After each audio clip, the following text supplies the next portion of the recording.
15 de la guía 1. El problema 14 nos dan varios sistemas, nos dan 3 sistemas, y nos piden que hallemos los lagrangianos de cada uno.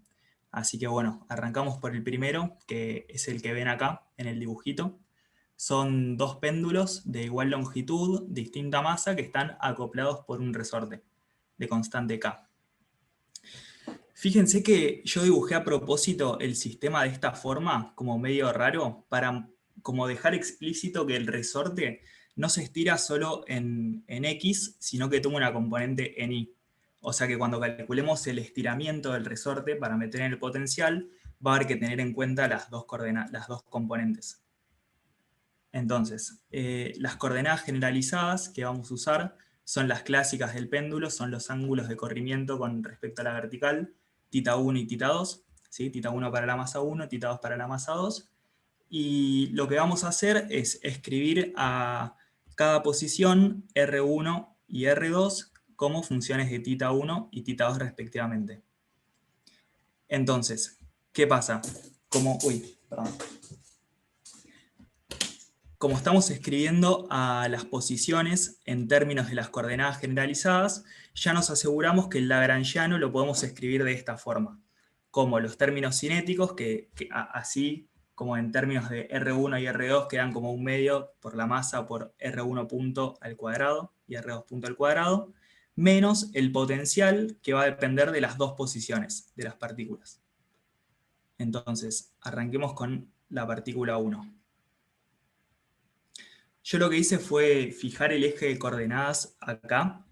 Es el medio de donde están clavados los dos péndulos, ¿sí? O sea, esto está en 0, el péndulo 2 está en A en X y el péndulo 1 está en menos A en X. Entonces, fíjense que el vector que queremos describir es este, es el violeta, R1, ¿no? Que va desde el 0 hasta la masita 1. Entonces, la forma que a mí me resultó más fácil, más natural de hacerlo, es escribirlo como suma de este vectorcito, que va del 0 hasta donde está clavado el péndulo, más este vector de acá, que ¿quién es? Es el vector polar que sale del punto donde está clavado el péndulo. ¿Sí? Es decir, a R1 lo escribimos como menos A en X, es este de acá, más R en R versor, que es esto de acá, que es todo esto. ¿Ok? Yo lo proyecté todo en cartesianas, digamos. Bien.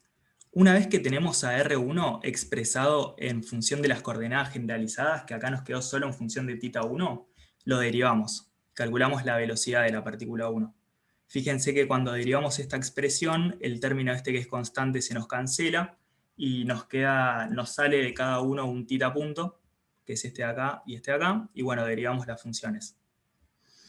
Después, cuando calculamos el cuadrado de esto, nada, como son versores que son ortogonales, el término cruzado se elimina, nos queda el cuadrado de cada término sumando, y como tenemos coseno cuadrado más seno cuadrado es 1, nos queda solo L cuadrado, θ punto cuadrado. Bien. Entonces, con esto ya tenemos calculada la energía cinética de la partícula 1. Vamos con la 2 ahora.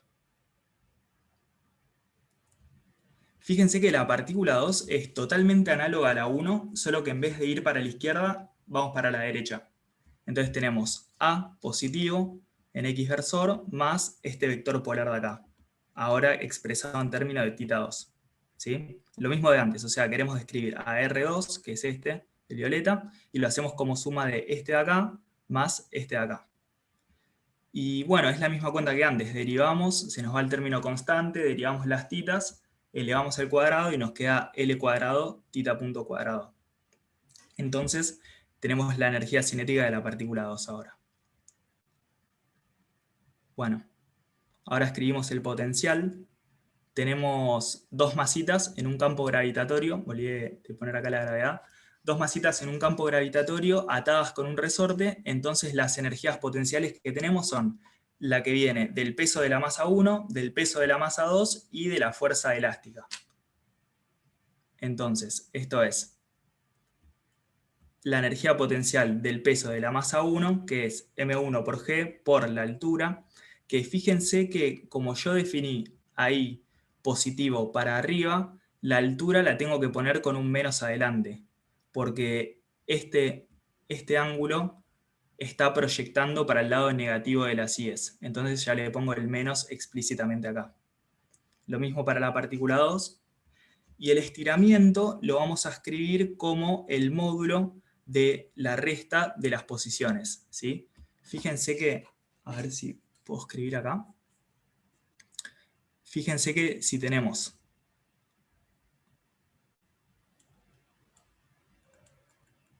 R1 y R2, la resta, R2 menos R1, nos va a dar esto de acá. Entonces, el módulo va a ser el estiramiento del resorte. Y recuerden que la energía potencial de los resortes era K sobre 2 por el estiramiento al cuadrado.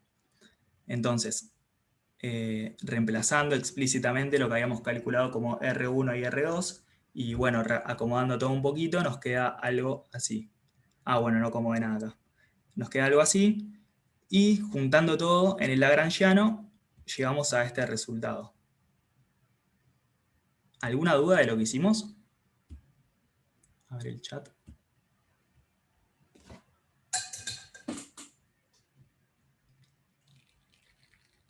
No, no, todo claro por ahora. Bueno.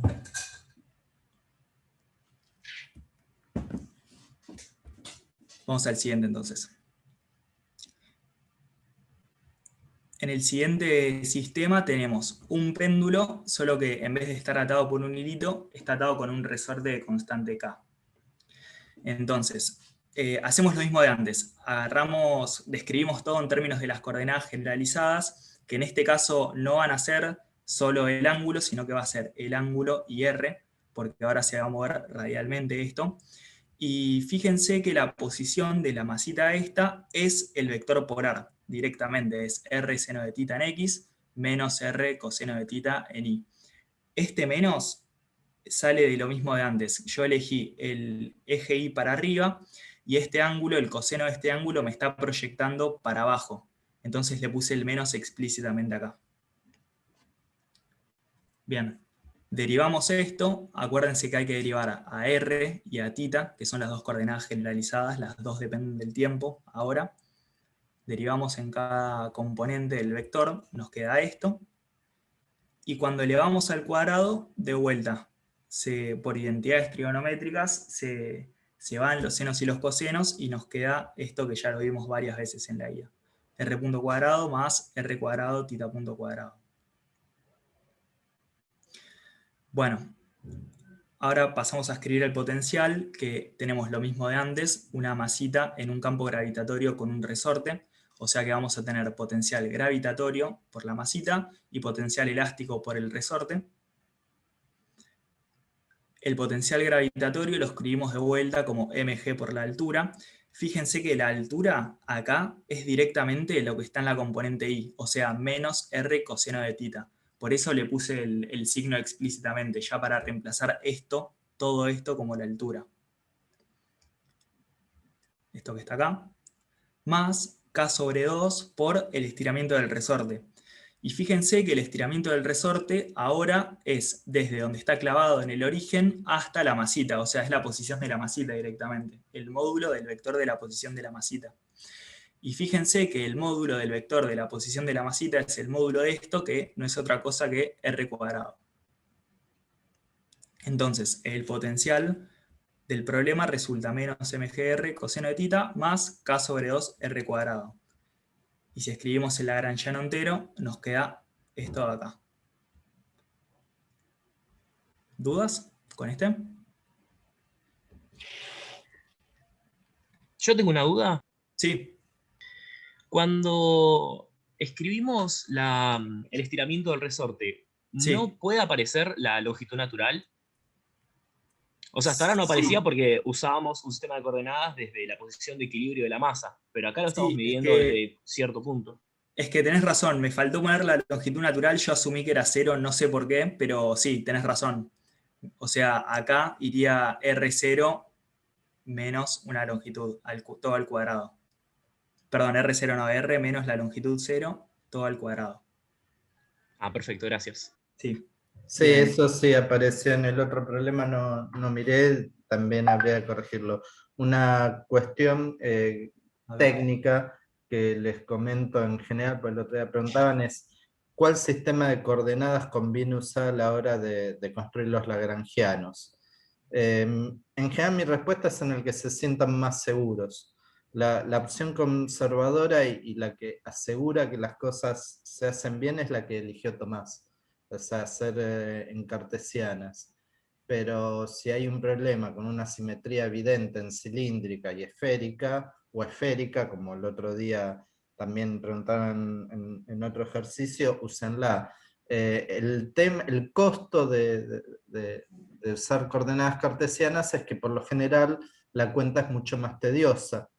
Pero bueno, no estamos obligados a hacer los problemas en 10 segundos.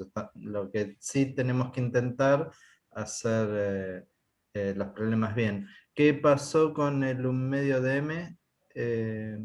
¿Se lo comió? Un medio de m.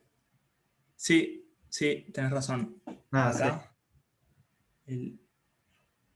un medio de m.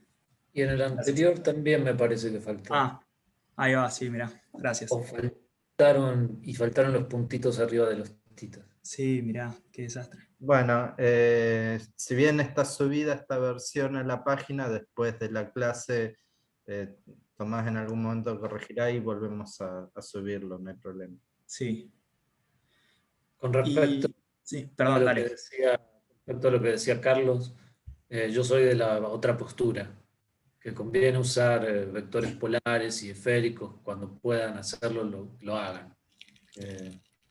Que aprendan a dejar las coordenadas cartesianas atrás. Pero bueno, Sí, las dos estamos de acuerdo, o sea, por eso yo decía, no digo que este sea el mejor. En general es un camino seguro, pero si se sienten seguros usando otro tipo de coordenadas, métanle. No.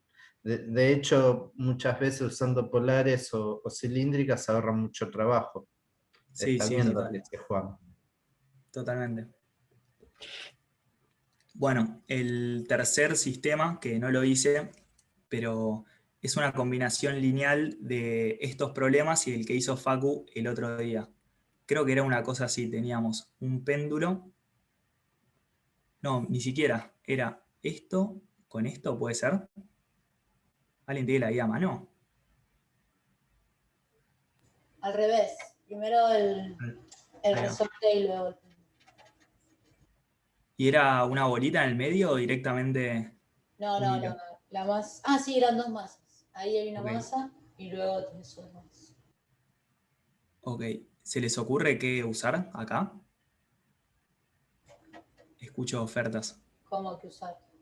¿Qué coordenadas Ah, generalizadas? sí, tita y R.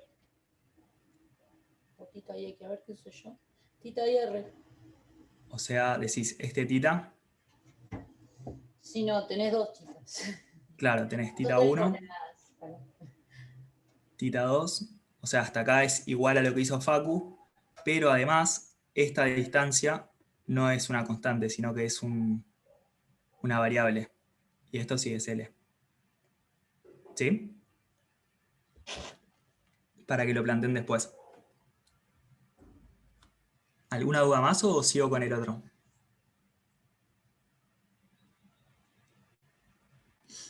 No, yo con eso que dijo, ¿cómo se llama el profe?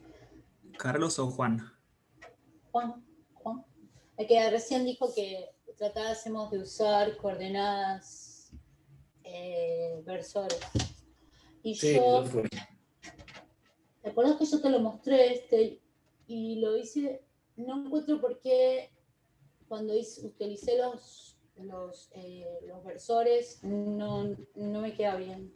A ver, yo trato de usarlos, pero... Bueno, después lo vemos. Ok. Dale. Bueno, sigo entonces. Ahora el problema 15. El problema 15 es bastante cuentoso.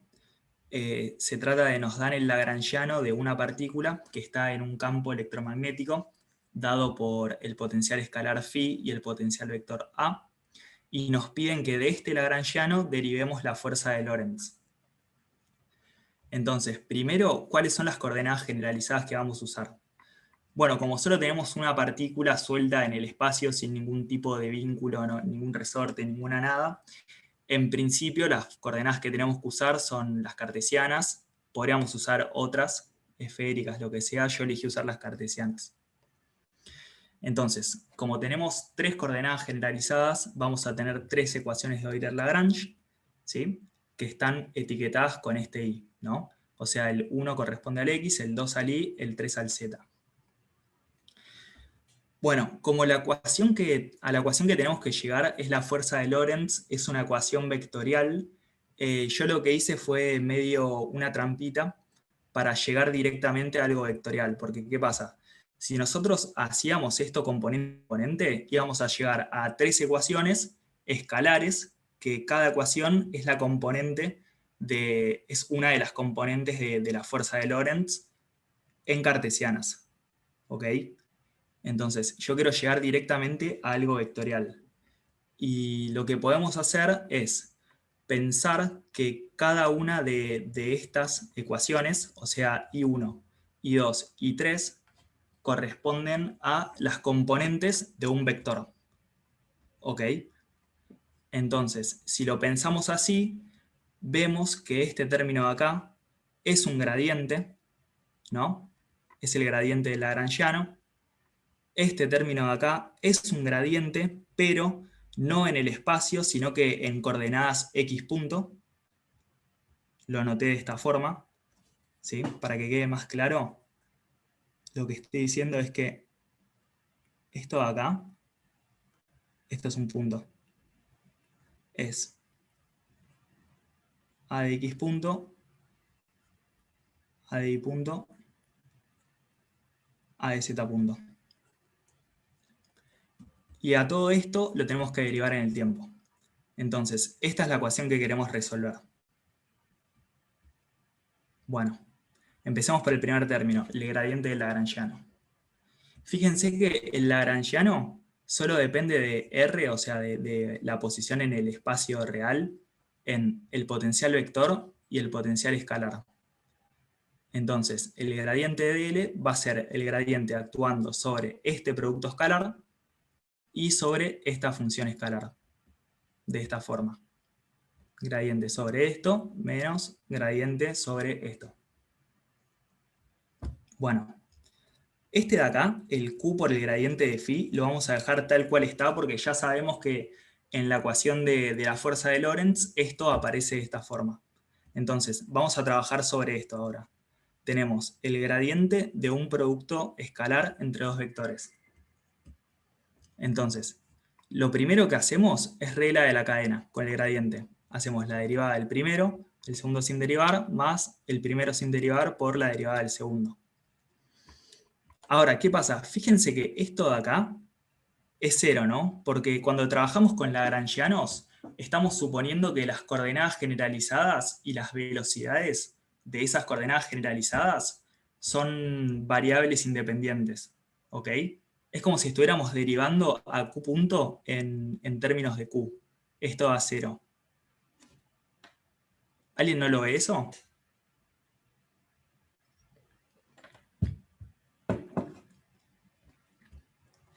Bueno, cualquier cosa párenme, que la cuente. Pero A no depende también de la velocidad.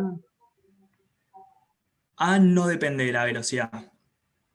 O sea, claro, el campo magnético sí, cuando lo calculás, depende de la velocidad de la partícula que genera ese campo, pero acá estamos estudiando el lagrangiano de una partícula que está sumergida en un campo que ya existe. ¿Ok? Sí. Entonces, acordate que, no sé, de F3 vos tenés que el campo magnético depende de coordenadas espaciales nada más, cuando el campo magnético ya lo terminaste de calcular. Eso fue lo que... ¿Vos sos Silvio? Porque dice Silvio, repetilo porfa. ¿Era eso? Ah, no me está saliendo el chat cuando hablan. Ah, está bien. No, bueno, ¿qué cosa hay que repetir?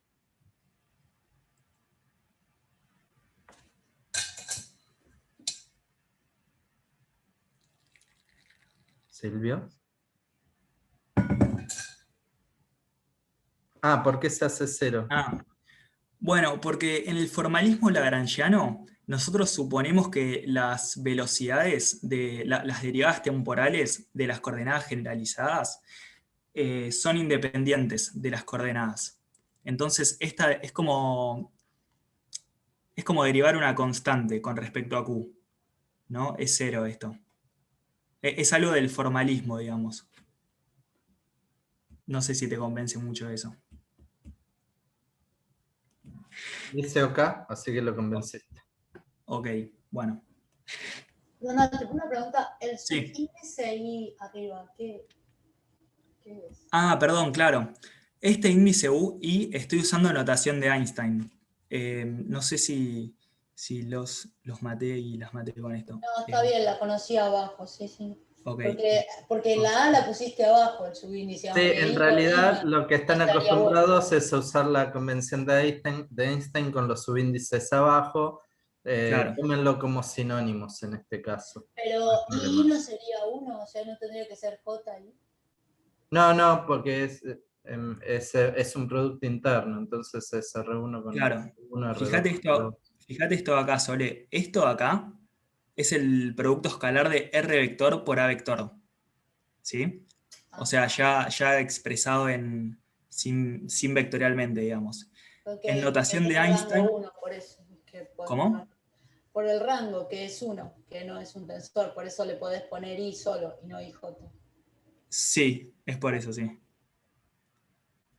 Bueno, vamos a usar que cuando aparecen índices repetidos, uno abajo y otro arriba, es que se están sumando. O sea, siempre que aparezca esto, hay una suma explícita o implícita. Acá tengo otra pregunta. Tengo una Sí, duda medio básica, dice Lautaro. sí. ¿Cómo es que tenemos definido en el Lagrangiano un potencial que sale del campo magnético si la fuerza de Lorentz no realiza trabajo? Uf, qué buena pregunta. Es A una ver. buena pregunta. Sí. Está bien. Bueno, a ver, no sé, yo la estoy pensando también. En principio, bueno, contesto la otra pregunta. Sí, se pueden usar delta de Kronecker eventualmente. Bueno, vos lo que estás usando acá es un potencial dependiente de las velocidades, no realiza trabajo. A priori no, justamente por esa razón lo podés incorporar al lagrangiano, no habría mayores inconvenientes.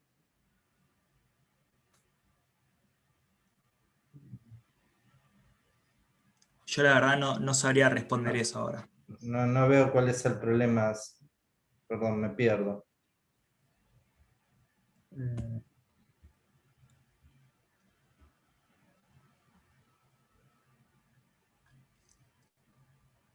¿Están escribiendo? No, me quedé pensando.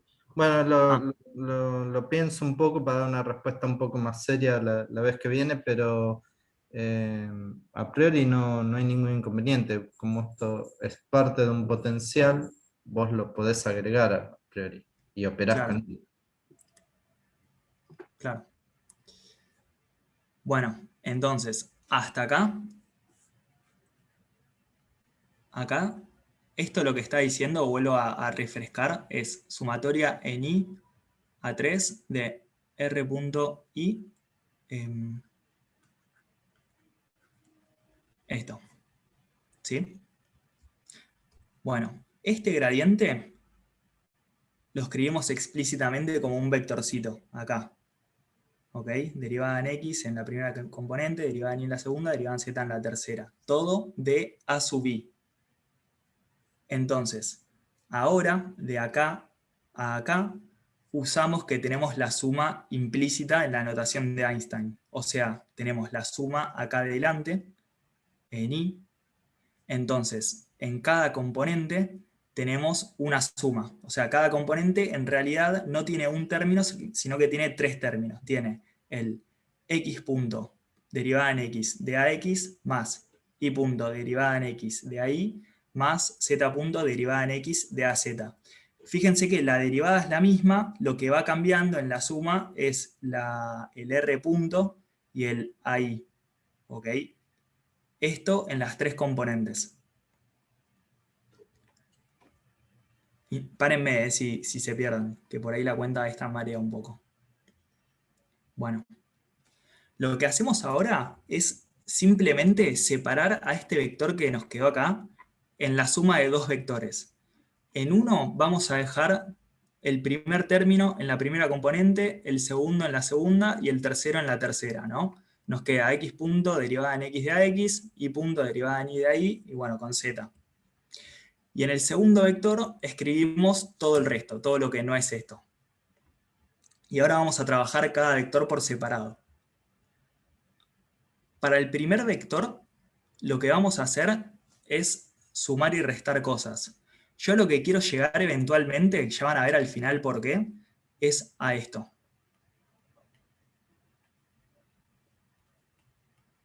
Entonces, fíjense que esto es un vector, ¿no? Esto es un escalar, es un producto escalar, o sea que esto de acá es un, bueno, no es un número porque está la derivada, pero no es un vector, eso quiero decir, aplicado a un vector que devuelve un vector todo esto. O sea, todo esto es un vectorcito. Yo quiero llegar a algo de esta pinta. Entonces, partimos de acá y lo que vamos a hacer es sumar todo lo que haga falta para eventualmente llegar a esto de acá, ¿no? Por ejemplo, en la coordenada 1, que tenemos x punto derivada en x a x, sumamos el y punto derivada en y, z punto derivada en z, todo de ax. ¿Ok? O sea, acá la componente del potencial vector es la misma. En la segunda componente hacemos lo mismo, pero con AI. En la tercera componente hacemos lo mismo con AZ. Y además tenemos que restar todo lo que acabamos de sumar, que bueno, es este vector de acá, ¿no? Fíjense, por ejemplo, que de primera componente y primera componente, esto se resta con esto se resta con esto, y volvemos a esto de acá. ¿Ok? Lo único que hice fue restar y sumar cosas. Entonces, fíjense que del primer vector, efectivamente, nos quedó esto que estábamos buscando. Esto de acá. ¿Por qué?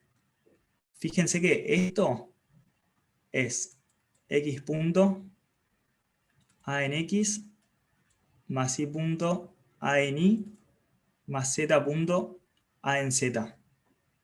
Todo esto aplicado a x, a y, a z. Entonces, cuando metemos esto acá en cada componente y hacemos la distributiva, nos queda esto de acá, esto de acá y esto de acá. ¿Sí? Y bueno, después nos queda restando esto que ya vamos a ver qué pasa con este segundo término. Bueno, todo esto era solo del vectorcito este verde que nos había quedado de separar esta suma. Ahora trabajemos con la parte violeta, que era la otra parte que no era esto. Entonces, para la parte violeta, primero vamos a ver lo siguiente. Fíjense, acá les escribí explícitamente cómo es el rotor de A y nada, R punto. Ahora, fíjense esto. Fíjense que R punto, producto vectorial, el rotor de A, nos da todo este choclo acá. ¿Sí? Vamos a verlo medio detenidamente con la primera componente y después ustedes chequen las otras dos. Fíjense que la primera componente de este producto vectorial es y punto por esto menos z punto por esto de acá. Entonces tenemos y punto por a de x a de y, que es esto de acá, menos y punto por a de y a de x, que es esto de acá, menos z punto por todo esto, que bueno, acá está hecha la distributiva. ¿Ok? Y esto para las tres componentes. Acuérdense que el producto vectorial nos devuelve un vector. Todo esto es un vector. Si alguien se pierde, interrúmpanme. Lo que hacemos ahora es agarrar este producto vectorial y lo vamos a separar en dos de nuevo, en una suma de vectores. Un vector va a ser todo lo positivo de cada componente y el otro vector restando todo lo negativo. ¿Ok? Entonces, por ejemplo, en la primera componente del que suma nos debería quedar i punto a de x a de y más z punto a de x a de z, que es esto de acá. Y la primera componente del que resta es i punto a de y a de x, que es este de acá, z punto de z a de x, que es esto de acá. ¿Ok? Bueno, fíjense que esto de acá, todo lo que es positivo, es... perdón, todo lo que es negativo, digo, todo el segundo vectorcito que nos quedó separado, es este verde de acá, que nos había quedado del otro término. ¿No? Veámoslo un poco más detenidamente. I punto derivada en y de a de x más z punto derivada en z a de x. I punto derivada en y a de x, z punto derivada en... Bueno, acá hice algo mal. Alguna de las dos está mal. Entonces, vamos a despejar esto de acá. Pasamos sumando este vectorcito para el otro lado y lo que nos queda es que todo esto de acá, ¿no? Que es el que yo puse en violeta, es el producto vectorial de antes más esto de acá. ¿Ok? Y fíjense que esto de acá, violeta, lo puse violeta justamente porque es idéntico a esto de acá. ¿Sí? No espero que lo vean así de una, ¿no? Pero bueno, créanme que es el mismo. Entonces, acá podemos reemplazar directamente por esto que despejamos, por este producto vectorial más este vector de acá.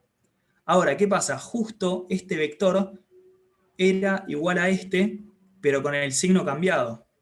¿Sí? Que esto de acá venía de la otra parte. Entonces, como está todo sumando y tengo dos cosas iguales, una con el signo cambiado, se van a cancelar. O sea que estas dos cosas, el verde y el violeta, juntando todo, se transforma en esto de acá. ¿No? Fíjense que todo ese bardo fue para escribir el gradiente de esto de esta forma. ¿Sí? En los libros todo esto lo hacen en un renglón, te tiran una identidad de mate 3 por la cabeza y bueno, queda así, pero acá está como todo más desarrollado, para que lo vean un poco más explícitamente. Entonces, finalmente el gradiente del lagrangiano era este término de acá por Q sobre C, que lo reemplazamos, menos Q por el gradiente del potencial escalar. ¿Sí? Acuérdense que este es nuestro norte, esto es lo que queremos calcular. Entonces, ya calculamos este, nos queda este. Entonces, vamos ahora con el gradiente en las coordenadas punto del lagrangiano. Bueno, el gradiente de las coordenadas punto del lagrangiano es bastante fácil porque el término cinético se deriva como si fuera una función normal, ¿no? Como x al cuadrado baja el 2 y listo. Y después, el término del potencial escalar no depende de las velocidades, así que la derivada es 0. Y este término acá también se deriva bastante fácil porque haciendo regla de la cadena, como el potencial vector no depende de las velocidades, ese término se anula y solo nos queda la derivada de r punto en la dirección r punto, que es 1. Entonces, el gradiente en las coordenadas r punto del lagrangiano nos queda m por r punto más q sobre c por el potencial vector. Y si lo derivamos en el tiempo, ¿no? Lo que nos faltaba hacer en el lagrangiano, tenemos m por r punto punto más q sobre c, la derivada en el tiempo del potencial vector. Ahora, ¿qué pasa? Esta es una derivada total, y este es un campo vectorial, así que no es una derivada así nomás. Hay que hacer la derivada parcial más la derivada de cómo cambian las coordenadas espaciales, que es esto de acá. ¿Sí? O sea, es la derivada parcial más la regla de la cadena en cada coordenada espacial. Acá de nuevo hay una suma implícita, ¿no? Esto es sumatoria en I. ¿Me están siguiendo? 18 chats. A ver. Sí. Sí, sí, en el chat Ah. me quedé yo enganchado y Juan también con la pregunta de una, que de me han una. hecho. Bueno, entonces, esto de acá, esta regla de la cadena, fíjense que nos da esto, ¿no? O sea, tenemos sumatoria de x punto por derivada de x de a, esto en y, ¿sí? Y todo esto de acá lo podemos escribir como esto de acá, un producto vectorial entre las velocidades y el gradiente. Y acá nos queda el A colgado. Y llegamos a esto. Entonces, finalmente, juntando todos los términos que acabamos de calcular, vamos a llegar a esta ecuación. Esto es del gradiente en las velocidades, ¿no? Es mr punto punto más la derivada total del potencial vector en el tiempo. Y del otro lado, todo lo que habíamos calculado antes. Y fíjense que uno de los términos nos quedó igual y se cancela. Entonces, despejando la masa por la aceleración, vamos a llegar a esta ecuación y de acá reconocemos a el rotor del potencial vector como el campo magnético y la divergencia del potencial escalar menos la corrección en la derivada temporal del potencial vector como el campo eléctrico. Y llegamos a la fuerza de Lorentz que nos pedían. ¿Alguna duda?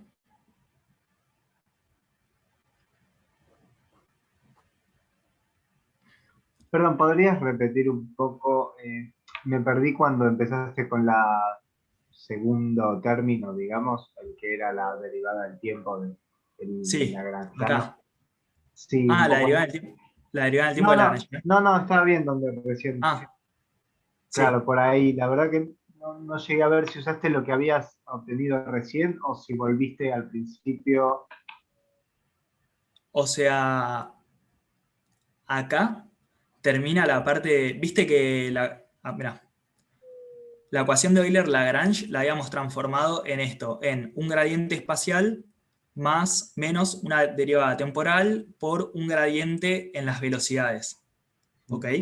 Sí, El gradiente espacial es lo que nos llevó trabajo, digamos. Es todo el bardo este que hicimos. sí. Todo, hasta acá. El gradiente en las velocidades, o sea, este término de acá, fueron 2 renglones nada más. Fueron esto, bueno, 3 renglones. ¿Sí? De acá usamos, como que justo se da que el gradiente en las velocidades es fácil de calcular porque aparece la velocidad explícitamente y ni el potencial vector ni el potencial escalar dependen de las velocidades. Entonces como que no nos armamos mucho problema, derivamos como si fuera una función normal. Claro, Y pero no, sí. perdón, es que no llego a entender qué es lo que derivas, la primera expresión respecto al tiempo. Ah, ¿este renglón decís? No, en realidad ya para el anterior no, la verdad es que no llego a verlo. Mirá, nosotros tenemos Lagrangiano, que es 1 medio de m por r punto al cuadrado, más q sobre c por r por a, ¿era? R punto por a. Menos q por phi, creo. A ver. Más, sí. Este es el Lagrangiano. Lo que estamos haciendo acá es tomándole el gradiente, pero en las velocidades. Acordate que era aplicarle este vector.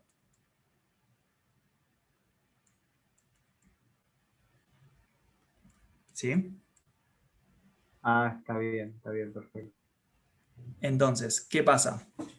En vez de aplicarle este vector, como justo se da que la única dependencia del R punto como vector es efectivamente la que ves acá, o sea, no es que hay un R punto metido en acá o acá, sino que está solo este y este, lo que hacemos es derivar como si fuera una función normal, como si fuera una f de x, ponele.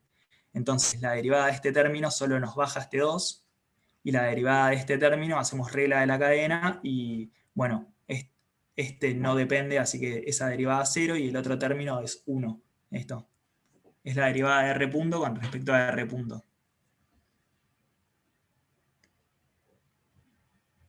¿Te pierdo con eso por ahí? No, está bien. Ahí eso está perfecto. Ok. Ahí ya sí me está dando bien. O sea, la primera parte, bueno, era un choclo la demostración, eso. Sí, Pero está bien, esto sí, ya ok. acá lo entendí. ¿Y la derivada en el tiempo, todo bien? Claro, sí, ahí está genial. Ok, Perfecto. genial. Gracias. De nada. ¿Alguna otra duda? Queda una cosita más que les quería mostrar, pero la mayoría la pega. Sí, tal cual.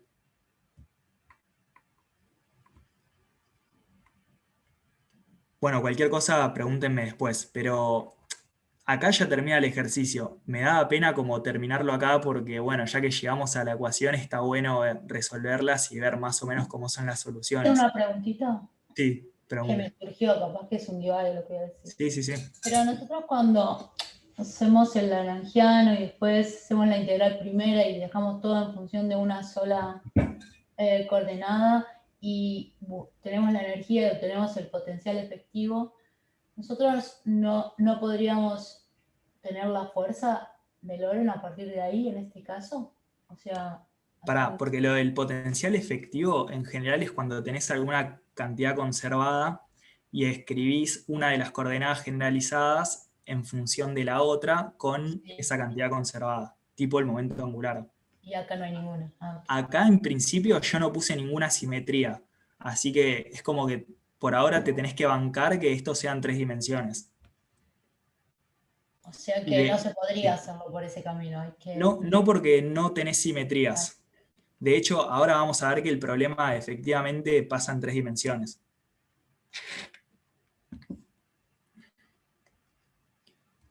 Bueno, esta parte como ya no tiene nada que ver con la materia, las pasamos medio rápido, pero bueno, quería ver cómo se resolvía esta ecuación cuando tenemos un campo electromagnético uniforme y constante. O sea, cuando E es un vector constante y B es un vector constante. Y lo que hice fue poner a B y E en el plano IZ, a B solo en el versor Z y a E combinación lineal de los dos, y en X versor ningún campo. Entonces, si agarran esto y lo meten acá, les van a quedar 3 ecuaciones de movimiento para X y Z de esta pinta. La ecuación en Z, fíjense que es un MRV, ¿no?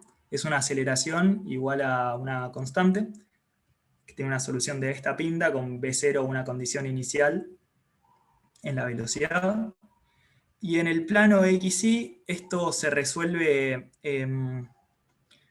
sumando estas dos ecuaciones, pero multiplicando por la unidad imaginaria, por I, a esta ecuación. Llegamos a algo de esta pinta. Definimos una nueva variable como x más i, todo punto, ¿no?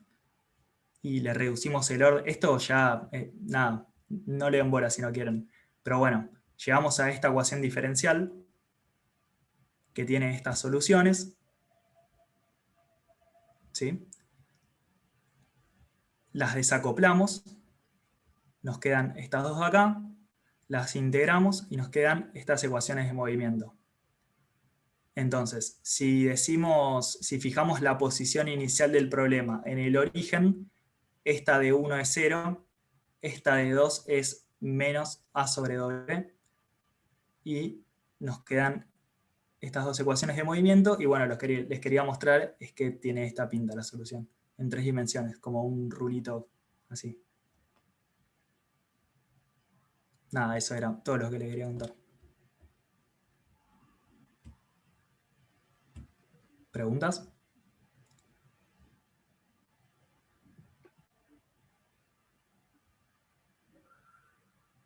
Bueno, dejo de grabar y dejo abierto a las consultas.